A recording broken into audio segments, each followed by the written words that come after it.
Menteri Komunikasi dan Informatika Budi Aris Setiadi mengatakan ada potensi pemutusan akses atau takedown dan kasus pidana terkait donasi online yang dilakukan selebgram Livi Renata.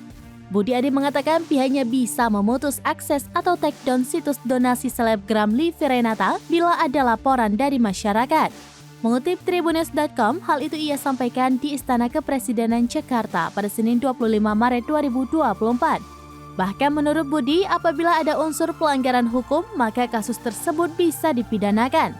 Menurut Budi, penggalangan dana atau open donasi boleh dilakukan. Namun lanjutnya, open donasi tersebut harus bisa dipertanggungjawabkan peruntukannya. Sebagai informasi, selebgram Livi Renata mengunggah foto sang ibu Susara Harjo yang tengah menerima mobil Mercedes-Benz bertali kado. Bahkan namanya pun kini trending di platform X pada Senin 25 Maret 2024. Pada platform X, topik terkait Livi Renata pun menjadi perbincangan hingga 10.000 postingan.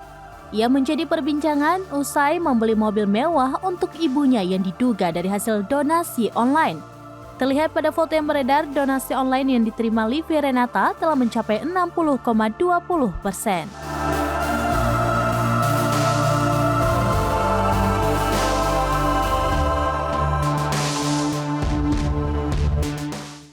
Download Tribun X sekarang, menghadirkan lokal menjadi Indonesia.